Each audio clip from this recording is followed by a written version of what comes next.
Salut à toi, j'espère que tu vas bien. Aujourd'hui, j'aimerais partager avec toi mon processus de trading et plus particulièrement donc toute la partie revue et adaptation que je fais donc à la fin de chaque journée, à la fin de chaque semaine, à la fin de chaque mois. J'ai pensé que ça pouvait être intéressant parce que je vois de nombreuses personnes qui approchent leur trading mais sans avoir un processus clair, rigoureux et détaillé.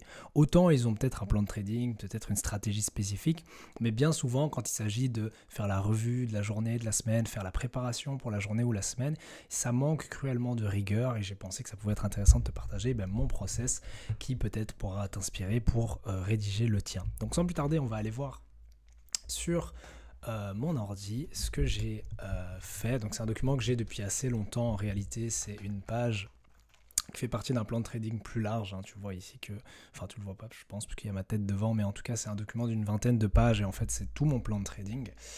Et donc dedans, j'ai notamment tout un chapitre sur ce que j'ai appelé la revue et l'adaptation. Donc le but ici, ça va vraiment être de se dire, ok, à la fin d'une journée, à la fin d'une semaine et à la fin d'un mois, donc pourquoi ces trois horizons de temps, parce que je pense que, je vais expliquer après pourquoi chaque horizon de temps est intéressant, mais donc je pense qu'il est nécessaire de faire une revue, une révision, se dire, ok, qu'est-ce qui a été, qu'est-ce qui n'a pas été, pour ensuite chercher à s'adapter. S'adapter, c'est-à-dire améliorer son trading, peut-être changer certaines choses, ou peut-être parfois ne rien changer parce que justement ce qu'on fait est bien. Alors aujourd'hui, on va juste voir la revue journalière, je ne vais pas te parler de la revue hebdomadaire ou de la revue mensuelle, mais globalement, c'est toujours la même idée. Ça veut dire que ce que tu vas vouloir faire à la fin de chaque journée, ça va être un peu la même chose que ce que tu vas vouloir faire à la fin de chaque semaine et puis à la fin de chaque mois. C'est juste que ta revue hebdomadaire va être un peu plus importante que ta revue journalière et ta revue mensuelle va être encore plus importante, encore plus longue entre guillemets que ta revue hebdomadaire. Donc à chaque fois en fait c'est plus ou moins le même travail si ce n'est que plus l'horizon de temps que tu couvres est large, plus du coup le travail doit être approfondi et réalisé en détail. Bref, donc pour commencer, l'idée c'est que à la fin d'une journée classique de trading, pour ma part, je les termine généralement aux alentours de 17h30-18h. Pourquoi ? Parce que c'est l'heure à laquelle la session de Londres se clôture, donc la bourse de Londres ferme. Alors certes, il y a toujours la session de New York qui est en cours à ce moment-là, jusqu'à peu près 22h, mais comme je trade l'ouverture de Londres et l'overlap Londres-New York, donc l'ouverture de New York aussi, et puis jusqu'à la clôture de Londres, j'ai tendance à avoir une session de trading qui se situe aux alentours de 8h à 18h. Donc c'est vraiment une journée de travail classique. Alors bien évidemment, ça ne veut pas dire que pendant toute la journée, je suis scotché aux écrans à regarder les graphiques, etc. Mais ça veut dire que ma journée de trading s'étend du matin, du coup de 8h à 18h. Et que donc s'il se passe quelque chose, qu'il y ait une annonce économique, qu'il y ait un événement majeur, qu'il se passe quelque chose sur l'action des prix, donc sur les graphiques, une opportunité de trading, un signal ou quoi, je dois être disponible pour y réagir. Bref. Donc la première chose que je fais à la fin d'une journée de trading, ça va être de regarder, tiens, quelles sont les annonces économiques qu'on a eues. Donc c'est ce que j'ai écrit ici, maintenant je suis sur l'écran. Donc quelles sont les annonces économiques qu'on a eues et quelles ont été les réactions du ou des marchés différents. Alors, première chose que je vais faire, et puis tu peux voir ici en dessous en fait, qu'à chaque fois j'ai mis un peu l'outil que je vais utiliser pour réaliser le point en question. Donc ici tu vois que j'ai mis voir calendrier économique et macro du jour. Donc en fait, pour faire le suivi de tout ce qui est calendrier économique et annonce économique, je ne vais pas juste aller sur des sites comme Forex Factory et, pour te le montrer si tu ne connais pas, je ne vais pas juste aller sur Forex Factory et regarder, tiens, ok, on a eu quoi comme data aujourd'hui. Non, je vais aller plus en détail et je vais tenter de rédiger mon propre rapport. Imaginons ici, tu vois qu'on a, bon, c'est pas le genre de rapport que j'analyse, mais imaginons qu'on voit que tu as la masse salariale en Espagne, ça pourrait être intéressant de rentrer dans le rapport en détail et de l'analyser. Bon, je ne le fais jamais pour un rapport aussi peu important, mais pour les grands rapports, par exemple cet après-midi, on a les JOLTS, eh bien, je vais avoir tendance à suivre donc sur Notion. Ici, tu vois que j'ai un modèle de calendrier sur Notion. C'est vraiment pas compliqué à faire, donc il suffit juste de créer un tableau et puis voilà. Si ce n'est que j'ai pris pas mal de temps pour enregistrer toutes les annonces économiques que je suis. Ça veut dire que quand je crée une nouvelle case, je sais pas si tu le vois ici, ouais, le problème c'est que c'est en bas de l'écran. Attends, si je fais comme ça, on va faire un peu en mode random. Hop. Comme ça tu le vois parce que sinon il y a ma tête devant. Donc quand je crée une nouvelle case, en fait ici j'ai toutes les annonces économiques que je vais pouvoir suivre et il me suffit de taper celle que je veux. Donc par exemple si c'est les JOLTS, directement ça me permet de l'afficher. Donc je le remplis manuellement chaque semaine. Mais l'idée, en fait, pourquoi je fais ça, c'est pas juste pour suivre donc les résultats, parce que ça, tu vas me dire que je peux les avoir ici. C'est plutôt pour prendre des notes. Donc, tu vois ici que sur certaines pages, pas toutes, mais sur certaines, il y a une note, en fait.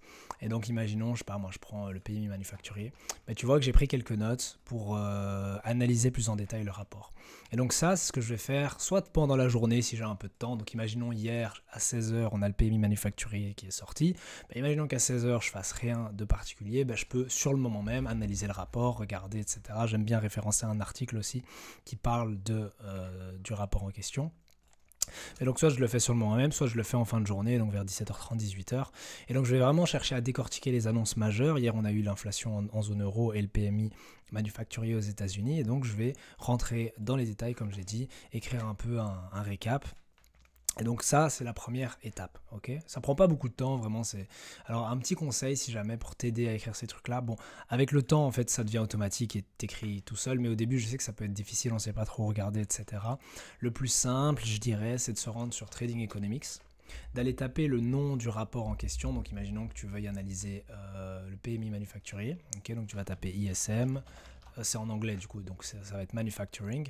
Donc tu tapes ISM manufacturing, il n'est pas là, on va faire autrement. Tu mets US manufacturing, voilà, United States. Tiens, pourquoi il n'est pas là? J'ai celui des services, mais j'ai pas. Voilà, ISM manufacturing PMI. Et alors en fait, tu vas pouvoir lire tout ça ou juste le traduire même avec Google Traduction ou DeepL. Et en réalité, c'est déjà un assez bon résumé du dernier rapport. Okay, donc ça c'est un petit tip, tu peux le faire pour n'importe quelle annonce économique. En réalité tu as tous les indicateurs ici quand tu vas dans l'onglet indicators, et alors tu as vraiment tous les indicateurs qu'il faut classés par catégorie, mais tu peux aller plus rapidement en recherchant tout simplement dans la barre en haut à droite.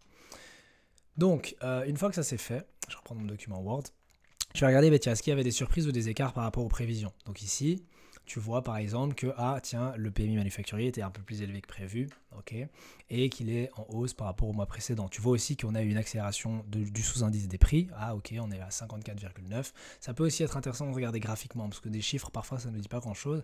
Tiens, est-ce que 54,9 c'est beaucoup? Alors à ce moment-là, je pourrais peut-être taper ISM Manufacturing et regarder Price Paid, et regarder comment les prix se développent. Alors on voit qu'ils tournent autour de 53, 55 plus ou moins. Donc ça va, c'est pas comme si on avait eu, je sais pas si je peux te trouver un exemple, il n'y en a pas vraiment, mais c'est pas comme si on avait eu, je veux dire par exemple, comme ici, de septembre à octobre, une hausse significative, on est passé de 48 à 54, ce qui est énorme. Ici, bon, certes, il y a eu une réaccélération des prix, on voit que novembre, décembre et janvier, les prix réaccélèrent dans le secteur manufacturier, mais globalement, on n'a pas non plus une hausse énorme, bref. Donc ça, c'est la deuxième chose, que je vais faire, donc c'est est-ce qu'il y avait des surprises ou des écarts, ok, et essayer d'interpréter ça, ok, qu'est-ce que ça veut dire? Tiens, ici on a eu un PMI plus solide que prévu et on a eu une accélération des prix plus importante que prévu. Et puis alors en dernier, je vais regarder comment les marchés ont réagi à l'annonce. Donc pour ça, il faut aller sur les graphiques et regarder l'heure à laquelle c'est sorti. Donc par exemple ici, tu vois que le PMI manufacturier, il est sorti hier à 16h. Donc tu vas aller sur les graphiques. Tu vas peut-être te mettre sur 5 minutes. Après, ce que j'aime faire, j'ai une interface un peu plus... Ici, c'est juste un graphique de l'euro USD. Mais j'ai une interface un peu plus complète où je vais avoir à droite l'euro-dollar. Et puis à gauche, alors je vais aussi avoir le dollar, s'il veut bien s'afficher. Je vais avoir les rendements américains. Après, je peux afficher aussi les rendements en Europe. À mon avis, ma connexion n'est pas très bonne là maintenant parce que les trucs ne s'affichent pas. Mais donc, je vais aussi avoir les rendements allemands. Et puis alors ici, j'ai le S&P 500. Avec le VIX aussi pour regarder le marché action. Alors après tu vas me dire je pourrais suivre d'autres indicateurs, oui, mais c'est vraiment pour avoir une impression globale de ce qui se passe sur les marchés. Donc ce que j'aime faire à ce moment-là, c'est mettre un trait vertical tout simplement. Imaginons à 16h. Donc c'était hier à 16h. Lundi à 16h. Donc ici, on avait la publication de l'ISM. Okay, donc après, je vais descendre sur une unité de temps beaucoup plus petite pour vraiment voir la réaction initiale des marchés. Okay. Et donc ici, qu'est-ce que j'observe? Je vois par exemple qu'à 16h, le prix n'a pas vraiment réagi à l'annonce. C'est seulement donc 5, 10, 15, 20 minutes après que le prix s'est significativement apprécié, ce qui peut ne pas vraiment être lié en fait à cette publication-là. Donc c'est intéressant à observer dans le sens où est-ce qu'il y a eu une réaction immédiate des marchés ou est-ce que les marchés n'ont pas réagi à la nouvelle. Et donc ça, c'est un truc que j'aime vraiment faire. C'est comme par exemple ici, tu vois qu'à l'ouverture des marchés, lundi, du coup dimanche soir, le prix a gap énormément de plus de 100 pips. Ça s'explique par tout ce qui se passe sur la scène politique avec Donald Trump et les droits de douane. Et donc, c'est toujours intéressant à faire d'observer la réaction initiale des marchés et puis la réaction un peu à plus long terme. Donc ici, tu vois par exemple qu'à correctement à 16h, donc Certes, le prix n'a pas réagi immédiatement après la nouvelle, mais qu'il a fini par s'apprécier, repasser au-dessus de 1,03 $ et continuer sur cette voie-là. Mais donc, quelque part, on peut se dire, ah tiens, c'est un peu contre-intuitif si tu connais un peu la macro, donc c'est important d'interpréter ça, pas juste... il faut pas juste décrire, il faut essayer d'interpréter aussi. Parce que si tu fais que décrire, ça ne sert pas à grand chose. Donc décrire, ce serait dire, bah oui, le PMI est ressorti plus fort que prévu, on a une accélération des prix, et sur les graphiques, on voit que le dollar s'est déprécié. Ok, ça c'est juste de la description, mais comment tu peux interpréter ça? Et donc après, c'est important de connaître aussi tout le contexte macro, parce qu'en réalité, il n'y avait pas que ce qui était sur le calendrier économique. Donc sur cette journée-là, de lundi, il n'y avait pas eu que l'inflation en zone euro et le PMI manufacturier. Il y a eu pas mal de développements sur la scène politique. Et pour la faire très simple, Donald Trump ce week-end avait imposé des droits de douane au Canada, au Mexique et à la Chine. Et en fait, il est revenu sur ses propos lundi en disant ok, je suspends les droits de douane pour le Mexique et le Canada pour une période de 1 mois et on va essayer d'avoir un accord commercial. Donc du coup, c'est un retournement de situation qui a permis du coup au dollar de se déprécier, à l'euro de s'apprécier, parce que du coup les investisseurs craignaient moins des tensions commerciales importantes. Okay, mais donc c'est ça le but en fait de faire tout ça, c'est voilà, j'ai pas noté juste les annonces économiques, j'ai mis vraiment quels événements, et donc ça peut aussi parfois ne pas être sur le calendrier économique, quels événements ont influencé les marchés aujourd'hui et comment les marchés ont réagi aux annonces. Et donc du coup, une fois que j'ai complété mon calendrier économique, que j'ai regardé un peu, alors bon là je t'ai juste montré le calendrier, mais en réalité tu vas vouloir utiliser des sites d'actualité économique, tu vas avoir par exemple Reuters, tu vas avoir, attends je vais te montrer ça tout de suite. Donc ici tu vois par exemple que pour les actualités j'utilise tout ça. Alors je n'utilise jamais tout en même temps, mais en fonction de ce que je recherche, je vais aller sur un site spécifique. Mais donc tu vois par exemple que je peux parfois utiliser le flux d'actualité qui est proposé par TradingView, parce que ça te donne des bons résumés. Surtout par exemple les articles ici proposés par Reuters, qui commence par l'Europe, blablabla, où il te dit prudence en vue en Europe en fait, où il te met l'indice d'ailleurs, tu le vois ici, t'as le CAC 40, t'as le DAX, le Stock 50, etc. Tu vois les icônes ici. Ces articles-là, c'est des bons résumés matinaux.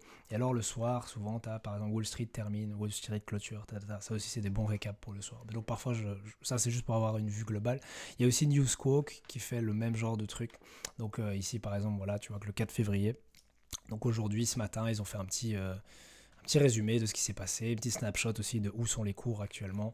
Donc ça, c'est toujours sympa à lire aussi. Bon, bien sûr, il ne faut pas tout lire. Je veux dire, une fois que tu lis l'un ou l'autre et tu as une bonne idée.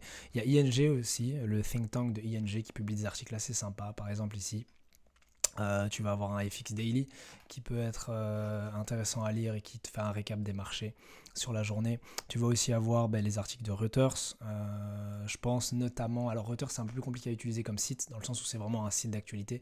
Donc tu as juste tout. Alors c'est toujours bien de se rendre sur la page d'accueil pour voir vraiment c'est quoi le truc à la une. Ok, et tu vois là du coup que c'est la situation avec la Chine et les droits de douane. Mais après je vais plus spécifiquement dans la catégorie marché, je vais dans Macro Matters, donc ça généralement c'est relatif aux annonces économiques. Donc, par exemple tu vois qu'ici il y a un article sur le PMI manufacturier, tu vois qu'il y a un article sur les constructions, les dépenses en construction aux États-Unis, parce que c'est aussi un indicateur qui est sorti. Tu vois qu'il y a un article sur le PMI de la zone euro, ça aussi c'était lundi, sur l'inflation de la zone euro. Donc ça c'est bien pour décortiquer les indicateurs, on va dire. Okay. Et puis parfois, tu as aussi des trucs liés aux événements économiques. Par exemple, ici, tu vois que Trump a interrompu donc, les tarifs qu'il avait imposés au Mexique et au Canada. Donc ça, c'est toujours intéressant. Sinon, tu peux aussi te rendre dans US Market. Donc ça, c'est plus large. C'est pas vraiment les indicateurs. Donc c'est plutôt la situation économique ou politique qui touche les États-Unis. Okay. Donc forcément, il y a souvent Trump ces derniers temps dans l'actualité. Tu vois, par exemple, aussi, il y a des déclarations des responsables de la Fed. Voilà, ici. Les responsables de la Fed voient des risques inflationnistes liés aux droits de douane de Trump.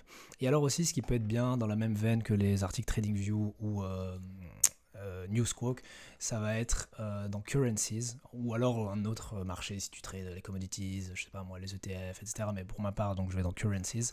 Et donc il y a souvent des articles qui sont publiés le matin, notamment je pense au Morning Bid, ici, Morning Bid vers 6h du matin, ou alors donc Currencies directement, et tu peux lire le premier article qui est publié par rapport à ça. Donc tu vois qu'il y a des catégories, ici c'est European Markets, mais si tu vas dans Currencies, après, voilà, faut se dire, est-ce que c'est intéressant de lire un article qui a été publié à 2h du matin, ou est-ce que je ferais peut-être pas mieux de lire, je sais pas moi. Après, il faut lire un peu les titres, tu vois, voilà, le dollar monte plus haut, alors que les tarifs chinois entrent en jeu. C'est peut-être plus intéressant de lire un article comme ça qui a été publié à 9h46 parce qu'il y a déjà eu l'ouverture de Londres, etc. Donc tu es peut-être plus à jour. Mais donc voilà, faire un peu le choix dans tout ça pour après se faire une idée en fait de ce qui s'est passé sur les marchés dernièrement. Ok, donc le calendrier économique, les annonces économiques, les articles économiques. Et puis alors après tout ça, je vais écrire mais d'abord en brouillon du coup, un peu. Je vais prendre quelques notes sur le site sur lequel je garde toutes mes annonces économiques, donc ça s'appelle La Macro. Le lien est dans la description si ça t'intéresse. Mais du coup, chaque jour, je publie un rapport éco. Et tu vois, du coup, par exemple, ici, macro du jour, voilà, tu as une analyse fondamentale. Mais parfois, du coup, la publication n'est pas encore affichée. Mais ce que je fais, c'est que je prends quelques notes quand je rédige l'article.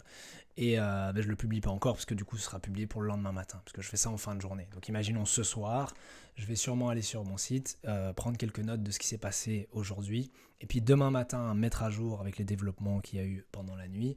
Et puis, publier un article complet. Donc ça, c'est une seule étape. Alors, dit comme ça paraît assez conséquent. On dit, ouais, il faut faire ça, et ça, et ça, et ça. En réalité, ça prend pas énormément de temps. Je dirais que peut-être faire tout ça, en fait, si tu fais ça régulièrement, donc vraiment tous les jours, ça va vite. C'est si maintenant, imaginons que tu n'as rien fait pendant une semaine et tu dois rattraper toutes les annonces économiques de la semaine, ça va te prendre du temps. Mais comme je le fais tous les jours, imaginons, il y a une annonce économique qui sort aujourd'hui, par exemple les JOLTS. Ça va me prendre 5 minutes à analyser, écrire un petit récap, ok, donc c'est fait, c'est rapide. Ensuite, après, à la fin de la journée, regarder un peu ce qui s'est passé. Aujourd'hui, c'était une journée assez light. Donc, je vais regarder sur la scène politique ce qu'on a eu comme développement avec Trump et je vais regarder les JOLTS, ok, cool. Puis demain, je vais faire mes prévisions économiques. À l'agenda de demain, tu vois qu'on a, je crois qu'il y a pas mal de trucs qui sortent. Hop, à l'agenda de demain, par exemple, tu vois qu'on a pas mal d'annonces économiques, ça peut être intéressant de commencer à faire quelques prévisions, etc. Mais de nouveau, c'est pas un truc qui prend des heures si c'est fait régulièrement. Okay. Donc ensuite, toujours en fin de journée, ce que je vais faire, c'est que je vais analyser les positions que j'ai prises. Donc déjà, est-ce que j'ai pris des positions aujourd'hui ? Et puis si j'en ai prises, est-ce qu'elles tournent toujours ? Est-ce qu'elles sont clôturées ? Est-ce que voilà. Donc je vais analyser ces positions avec 3 axes principaux. Donc le premier, ça va être quelles étaient les meilleures opportunités du jour. Donc ce que j'aime toujours faire, c'est comparer en fait ce que j'ai fait avec ce que j'aurais dû faire. Ça veut dire tiens. Peut-être que j'ai pris une position aujourd'hui, mais est-ce que c'était la meilleure chose à faire ? Est-ce que c'était non seulement la meilleure opportunité du jour, parce que peut-être qu'en fait j'ai pris une position alors que je ne devais pas, ou peut-être que j'ai pris une position, mais le prix auquel je suis entré n'était pas le meilleur par rapport à l'opportunité en elle-même. Voilà. Et puis du coup, est-ce que j'ai saisi cette position ? Enfin, c'est ce que je viens d'expliquer. Ensuite, est-ce que j'ai respecté mon plan de trading ? Alors, le respect du plan de trading, ça compte quand je prends une position, mais aussi si j'en prends pas. Imaginons que mon plan de trading me dit que selon tel alignement, avec tel billet directionnel, etc., je suis censé prendre position, mais que pour X ou Y raison, je ne prends pas position, c'est aussi un non-respect du plan de trading. Parce que souvent, on a tendance à se référer à son plan quand on est dans une position, mais c'est aussi valable si on ne fait rien. Ne pas agir, ça peut aussi être une erreur dans certains cas. Voilà. Et donc, est-ce que j'ai respecté mon plan de trading et est-ce que j'ai respecté mes critères d'entrée et de sortie, tout ça je vais aussi le vérifier. Les setups respectaient-ils mon edge ? Ça veut dire est-ce que par rapport, et souvent mon edge c'est plus macro que technique, mais donc est-ce que par rapport à mon billet macro, si je me dis ok aujourd'hui je cherche de l'achat parce que je pense que l'euro va s'apprécier, blablabla, est-ce que j'ai pris des setups d'achat ? Ça peut paraître bête à poser comme question, mais ça m'est déjà arrivé d'avoir un billet directionnel haussier et d'aller chercher de la vente et de faire du contre-tendance. Alors dans certains cas spécifiques, ça peut être autorisé, selon mon plan, mais souvent, je ne peux pas, tout simplement. Si tu cherches de l'achat, tu cherches de l'achat, tu ne vas pas aller vendre. Donc ça peut être une question un peu bête à poser, mais c'est toujours bien de le faire. Mais donc tout ça, encore une fois, ici, l'outil que j'utilise, ça va être mon journal de trading. Donc je peux rapidement te le montrer. Attends, parce que j'ai 15 000 pages ouvertes, je suis désolé pour ça. Donc, dans mon tableau de bord. Donc tout ça, je vais le regarder dans mon journal de trading. Mais donc simplement, le journal de trading, bon classique, tu as des entrées, ok. Et puis alors, tu vas simplement mettre tous les paramètres. Après, chaque fois, plus spécifiquement, quand j'ouvre un trade, j'explique les raisons du trade, etc., les paramètres, je fais des captures d'écran, comment le trade a évolué, etc. Et puis je fais une revue à la fin. Mais donc, toutes ces questions-là, ok, ici, je vais chercher à y répondre en me plongeant dans mon journal de trading et aussi par rapport au travail qu'on a fait juste avant. Ok, tiens, il y a eu telle annonce aujourd'hui, tel événement, les opportunités, c'était par exemple aussi, dans ce sens-là, parce que ça c'était aussi et blablabla. Est-ce que j'ai pris position ou pas, pour quelles raisons, etc. Et je vais comparer tout ça ensemble. Ensuite, toujours dans la même idée que le point 2 avec l'analyse des positions prises, je vais évaluer la discipline et je vais évaluer ma discipline et mon exécution. Donc, est-ce que j'ai respecté mon plan de gestion des risques ? Dans le sens où même si tous ces points-là sont OK, on va dire, que j'ai pris position, que c'était bien dans le sens de mon billet directionnel, etc., peut-être que j'ai trop risqué. j'ai mis trop sur la table, ou peut-être à l'inverse que j'ai pas mis assez en jeu. Donc ça, je vais essayer d'analyser ça. Peut-être que aussi dans ma gestion de trade, j'ai adopté une certaine gestion des risques qui n'était pas propice. Donc ça aussi, on va essayer d'y répondre. Et je pris des décisions émotionnelles aujourd'hui. Ça, je pense que c'est une question hyper importante à se poser, surtout au début. Et encore pour moi, c'est une question que je me pose vraiment souvent parce que est-ce que j'ai vraiment été rationnel dans mes décisions aujourd'hui ou est-ce qu'il y a une sorte de biais cognitif qui a eu une influence sur moi et ça m'a poussé à faire des bêtises sur les marchés et à prendre position sans raison concrète. Okay, donc ça, c'est très important aussi à se poser. Et c'est pas évident aussi à y répondre. C'est bien de se poser la question, mais c'est pas facile d'y répondre parce que tu dois vraiment avoir du recul et savoir t'analyser objectivement. Et je respectais mon timing d'entrée et sortie. Et donc souvent le problème en fait, surtout quand on parle d'analyse technique dans ce cas-ci, c'est une question de timing. Donc souvent on entre soit de trop tôt, soit de trop tard. Ou alors on n'entre pas du tout. Ou alors on entre alors qu'on ne devait pas. Et souvent c'est vraiment ces quatre problèmes-là, donc entrer trop tôt, entrer trop tard, ou ne pas du tout entrer alors qu'on devait entrer, ou entrer alors qu'on ne devait pas entrer. Et donc ça va vraiment être la question clé de, tiens, est-ce que par rapport à ce que j'ai fait aujourd'hui, si j'ai pris une entrée, est-ce que je suis entré au bon moment? Okay. Et à l'inverse, si j'ai pas pris de position, est-ce que c'était la meilleure chose à faire? Ou est-ce qu'en fait je devais prendre position, mais j'ai pris peur et j'ai pas osé appuyer sur la gâchette. Okay. Et donc tout ça, de nouveau, ça se réfère à mon journal de trading où je vais regarder les positions que j'ai prises, etc. Puis finalement, je sais pas si on le voit, oui voilà, là on le voit correctement à la caméra. Finalement, donc je termine ma journée le soir en préparant la journée de demain, mais ça c'est un travail que je fais donc le soir et aussi le lendemain matin. Donc le soir, globalement, je vais un peu écrire ce que je t'ai expliqué ici, tu vois, donc ce qui s'est passé dans la journée. Mais pour que ma préparation soit complète, je préfère la terminer le lendemain matin.